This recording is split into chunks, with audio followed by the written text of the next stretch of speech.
आज का जो लेक्चर है उसमें हम बॉडी ऑफ स्टर्नम को एंड आपके पास जो लास्ट ज़ीफाइड प्रोसेस और स्टर्नम के क्लिनिकल्स हैं उनको डिस्कस करेंगे। सो बेसिकली अगर हम बॉडी ऑफ स्टर्नम की बात करते हैं तो आपको ये पता होना चाहिए कि ये एक लॉन्ग, नैरो और थिनर होती है देन मेनिब्रम, ठीक है। वाइडेस्ट होती है एट लोएस्ट एंड पे और आपके पास at the level of fifth costal cartilage. जब आप फिफ्थ कोस्टल कार्टिलेज की बात करते हो तो आपके पास बेसिकली ये एक वाइडेस्ट होती है, ठीक है, लोअर एंड पे। बस आपने ये याद रखना है। बॉडी जो है वो फॉर्म होती है 4 सेगमेंट्स में, ठीक है। अब ये आपको यहाँ पे इसकी बॉडी नज़र आ रही है। सो आपको वहाँ पे एक्सटर्नल जब आपसे पूछे या इंटरनल और उसकी वाइवा में, तो आपको पता होना चाहिए कि बॉडी ऑफ जो स्टर्नम है वो कैसी होती है। अब ऊपर वाला जो पार्ट था वो हमारे पास मेनिब्रम था, जो हम ऑलरेडी डिस्कस कर चुके हैं, ठीक है। लाइक मैं यहाँ पे आपको बता देती हूँ, ये हमारे पास जो है मेनिब्रम था जो हमने डिस्कस कर लिया है। देन उसके बाद ये जो पार्ट है ये वाला आपके पास ये सारी बॉडी है। सो आपने आइडेंटिफाई करना है कि बॉडी ऑफ स्टर्नम कहाँ पे है और आपके पास मेनिब्रम कहाँ पे है। अच्छा, देन हम डिस्कस करते हैं बॉडी ऑफ स्टर्नम में basically 2 surfaces, 2 borders and 2 ends हैं उसके। सो यहाँ पे ये टोटल आपको नज़र आ रहा है कि आपको पता होना चाहिए कि स्टर्नम में 2 सरफेसेस होती हैं उसकी, 2 बॉर्डर्स एंड 2 एंड्स होते हैं। एंटीरियर सरफेस की बात करें तो ये आपके पास एंटीरियर सरफेस है, ठीक है। ये आपको कैसे पता चलेगी? It is flat and directed forward, थोड़ी सी उभरी हुई आपको आगे की तरफ नज़र आएगी और ये बिल्कुल फ्लैट होगी। अच्छा, इसके अगर हम इसकी डिमार्केशंस की बात करें तो it is mark bye 3 transfer ridges. इसमें 3 ट्रांसफ़र रिजेस आपको मिल रहे होंगे, ठीक है। यहाँ पे इस डायग्राम में वो शो भी हो रहे हैं। यहाँ पे जो आपके पास ये जो आपको रिजेस शो हो रहे हैं, ठीक है, ये 3 रिजेस आपको यहाँ पे शो हो रहे हैं। अच्छा, देन उसके बाद indicated the line of fusion of 4 small segment sternebrae. मतलब यहाँ पे क्योंकि स्टर्नम की बॉडी के 3 जो सेगमेंट्स हमने कहे थे, जो 4 स्मॉल हमारे पास सेगमेंट्स अटैच हो रहे थे, एक दूसरे के साथ फ्यूज हो रहे थे, तो उसकी वजह से ये आपको इस तरीके सी लाइंस आपको मिलेंगी, ठीक है, ट्रांसफर रिजेस मिलेंगे इसके अंदर। अच्छा, ये आपके पास एंटीरियर सरफेस यहाँ पे नज़र आ रही है। अब एंटीरियर सरफेस पे मसल के आपके पास कौन सी अटैचमेंट है? अच्छा, it give attachment to pectoralis major muscle on either side. दोनों साइड्स के ऊपर आपको यहाँ पे मसल नज़र आ रहा है कि यहाँ पे ये पेक्टोरलिस मेजर मसल को यहाँ पे अटैचमेंट दे रहे हैं। अच्छा, स्नेल में बहुत छोटा लिखा हुआ है, ठीक है, पैराग्राफ इसके बारे में, लेकिन यहाँ पे मैंने इस वीडियो में आपको डिटेल बता दिया ताकि MBBS और FCPS दोनों लिहाज से आपका लेक्चर हमेशा के लिए स्टर्नम का क्लियर हो जाए। देन उसके बाद आपके पास है पोस्टीरियर सरफेस। पोस्टीरियर सरफेस आपको यहाँ पे नज़र आ रही है। अब पोस्टीरियर सरफेस को आप कैसे आइडेंटिफाई करेंगे? Lower part of posterior surface give origin to, यहाँ पे जो लोअर पार्ट है पोस्टीरियर सरफेस का, वहाँ से आपके पास स्टर्नोकॉस्टल मसल दोनों साइड से जो है वो ओरिजिनेट हो रहा है। सो ये आपको पता होना चाहिए कि पोस्टीरियर का जो ये लोअर एंगल यहाँ पे जो आपको बता रहे हैं, ये इसका जो लोअर पार्ट है, यहाँ से आपके पास दोनों साइड से स्टर्नोकॉस्टल मसल जो है वो आपके पास अराइज हो रहे हैं। अच्छा, स्लाइटली आपके पास कॉनकेव होता है इसका। अगर हम पोस्टीरियर जो सरफेस है उसकी बात करें, लोअर पार्ट ऑफ पोस्टीरियर से आपके पास स्टर्नोकॉस्टल मसल अराइज हो रहता है, तो ये आपको पता होना चाहिए। अच्छा, उसके बाद आपके पास अपर एंड लोअर एंड्स की बात हो रही थी। So basically upper end form secondary cartilaginous joint with manubrium sterni. आपको पता है कि ऊपर से जो आपके पास मेनिब्रम है, ठीक है, वो स्टर्नाई से उसकी बॉडी से अटैच्ड होता है, जिसे हम लोगों ने आगे चल के जो प्रीवियस वीडियो थी उसमें हम लोगों ने डिस्कस भी किया था। स्टर्नल का जो पॉइंट था जहाँ पे स्टर्नम और आपके पास जो मेनिब्रम अटैच हो रहा था, एंगल ऑफ लुइस की बात हो रही थी। सो उसको हमने डिस्कस भी किया था, ठीक है, वो प्रीवियस वीडियो में आपको मिलेगा। स्टर्नल एंगल लाजमी याद कीजिएगा। एंगल ऑफ लुइस मैंने बार बार कहा है कि वो आपसे वाइवा में बहुत पूछा जाता है एंड इवन BCQs में भी। अच्छा, तो वहाँ पे मेनिब्रम स्टर्नाई आपके पास बेसिकली कार्टिलेजिनस ज्वाइंट बन रहा था वहाँ पे।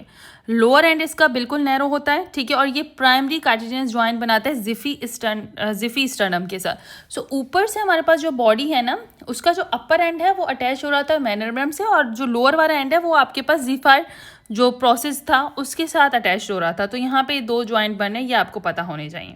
देन हमने बॉर्डर्स की बात की थी, ठीक है। अच्छा, यहाँ पे देखो, यहाँ पे वो बात करें ज्वाइंट्स की, एक यहाँ पे ज्वाइंट जो हमने लुइस जो आपके पास लुइस एंगल्स की बात हुई थी, एंगल ऑफ लुइस और स्टर्नल एंगल की, तो वो ये इस पार्ट पे था, ठीक है। और ये आपके पास जो जिफी स्टर्नल हमारे पास यहाँ पे ज्वाइंट बनना था लोअर एंड पे। सो ये आपको पॉइंट्स पता होने चाहिए। अच्छा, उसके बाद हमने बात की बॉर्डर्स की. So they form synovial joints with lower part of second costal cartilage, third to six costal cartilage and upper half of the seven costal cartilage. So basically यहाँ पे ये तमाम जो इसकी बॉडी ऑफ स्टर्नम है, यहाँ पे ये देखो ये कॉस्टल कार्टिलेजेस हैं, ये रिब्स को ज्वाइन कर रही हैं, ठीक है, बॉडी ऑफ स्टर्नम से. सो यहाँ पे ये अटैचमेंट आपके पास इन्हीं की कॉस्टल कार्टिलेजेस की मिल रही है. सो यहाँ पे सेकंड कॉस्टल कार्टिलेज है, ठीक है. फिर उसके बाद third to six line wise आपके पास यहाँ पे जो है वो अटैचमेंट मिल रही है and upper half of seven costal cartilage. So ये आपके पास यहाँ पे कॉस्टल कार्टिलेजेस जो है वो अटैच हो रही हैं बॉडी ऑफ स्टर्नम से. ये इसका मेन पॉइंट है जो आपको आना चाहिए. अच्छा, बॉर्डर्स जो हैं it give attachment to the external intercostal membrane like internal intercostal muscles between articulating facets. So basically ये किसको अटैचमेंट दे रहे होते हैं? अगर बॉडी ऑफ स्टर्नम की हम लोग बात करें तो body of sternum basically external intercostal membrane को और इंटरनल इंटरकॉस्टल जो मसल्स होते हैं जो बेसिकली यहाँ पे इनके फैसेट्स के साथ अटैच्ड हो रहे हैं, सो उनको यहाँ पे जो है आपके पास अटैचमेंट मिल रही है. सो ये पॉइंट आपको आना चाहिए कि यहाँ पे कौन कौन सी जो है आपके पास कॉस्टल कार्टिलेजेस किस तरीके से अटैच हो रही थी, कौन से मसल अटैच हो रहे थे. तो ये पॉइंट्स आपको डिटेल में ये इस वीडियो में मिल जाएंगे. अच्छा, उसके बाद है ज़ीफाइड प्रोसेस. ज़ीफाइड प्रोसेस मैंने आपको कहा कि स्टर्नम का जो आपके पास नीचे वाला हम बात कर रहे हैं पार्ट की, यहाँ पे जो आपको ये वाला पार्ट, ठीक है, ये वाला जो पार्ट है ये आपके पास कौन सा पार्ट है? ज़ीफाइड प्रोसेस है. स्मॉल पार्ट होता है, ये कार्टिलेजेस होता है बर्थ पे, लेटर फिर ऑसिफाई होता है, ठीक है, अपर एंड पे. It lies in floor of epigastric fossa. Epigastric जो आपके पास फोसा है उसके फ्लोर पे आपको मिलता है. जब हम मीन्स के रीजन वाइज बात करते हैं तो यहाँ पे आपको ये मिल रहा है, ठीक है.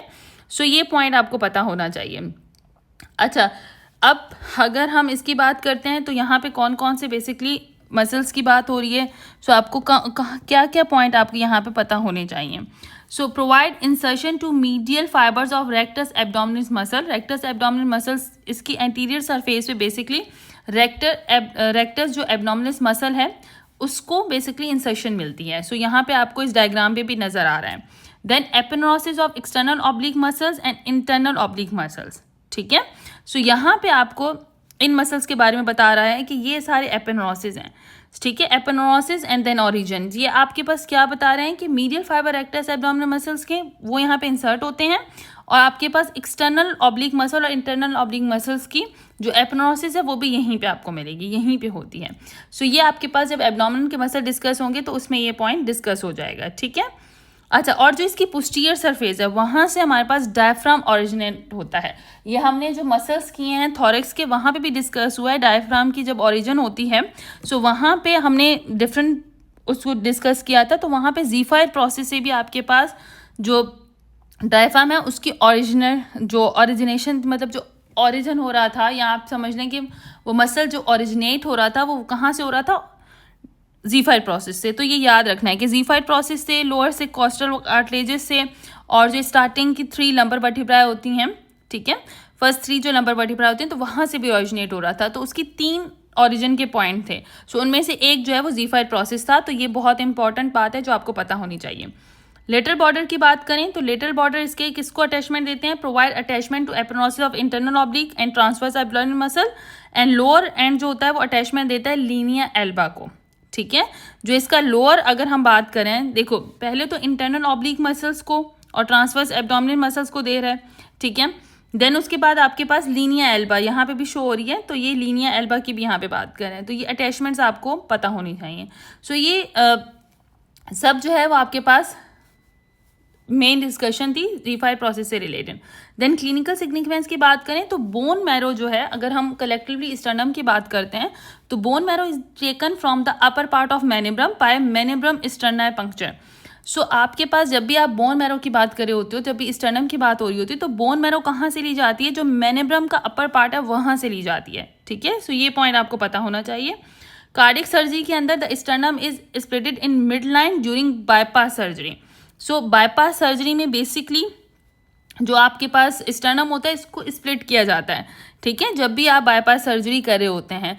सो उस लिहाज से भी ये बहुत इंपॉर्टेंट होता है.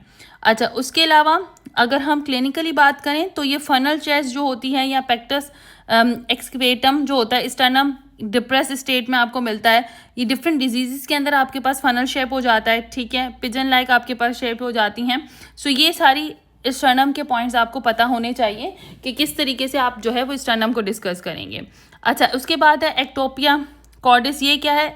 इसमें जब आपके पास जो स्टर्नल प्लेट्स होती हैं बेसिकली जब वो फ्यूज़ नहीं करती, ठीक है, और आपके पास जो अनकवर्ड हार्ट होता है, तो उस कंडीशन को हम एक्टोपिया कॉर्डिस कहते हैं। अच्छा, उसके बाद है पार्शियल फिजन। अच्छा, कभी कभी किसी में जो है आपके पास पार्शियल फिजन भी मिलती है, जिसमें आपके पास स्टर्नल फॉरमना बन जाता है या बाइफिड ज़िफाइड प्रोसेस बन जाते हैं, ठीक है। जब आपके पास फिजन सही तरीके से नहीं होती स्टर्नम की, तब ये चीज़ें होती हैं एम्ब्रियोलॉजिकली।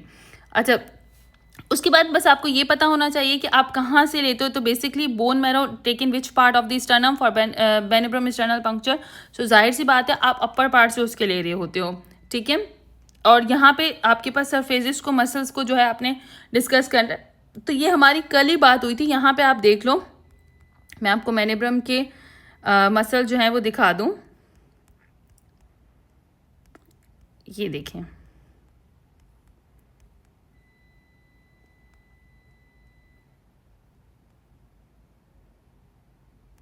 यहाँ पे मसल्स की जब बात हुई थी तो स्टर्नो हायर जो आपके पास मसल था अपर पार्ट में, सो यहाँ पे आपके पास जो अपर पार्ट था वहाँ पे आपके पास स्टर्नल हायर, एंड देन उसके जो लोअर पार्ट में था वहाँ पे आपके पास स्टर्नो थायराइड। तो दोनों जो डिमार्केशंस हैं उसके मसल्स आपको आने चाहिए।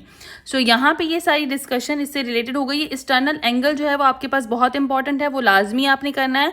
लास्ट में मैंने क्विज में भी ये चीज़ कही है कि write down the clinical importance of angle of Louis. तो आपसे एग्जामिनेशन में भी पूछी जाती है कि क्या एक्सटर्नल एंगल की जो है वो आपके पास मेन इंपॉर्टेंस है। तो आपको पता होना चाहिए कि एंगल ऑफ लुईस से आप लोग बेसिकली सेकंड कॉस्टल कार्टिलेज से आप रिब्स की काउंटिंग भी वहीं से स्टार्ट करते हो, ठीक है। और कौन कौन से स्ट्रक्चर जो उसके इंपॉर्टेंस है वो आपने लाजमी करना है। आई होप यहाँ तक सारी चीज़ें आपको समझ आ गई होंगी। अब आप इजीली इसको जो है वो कवर कर सकते हो।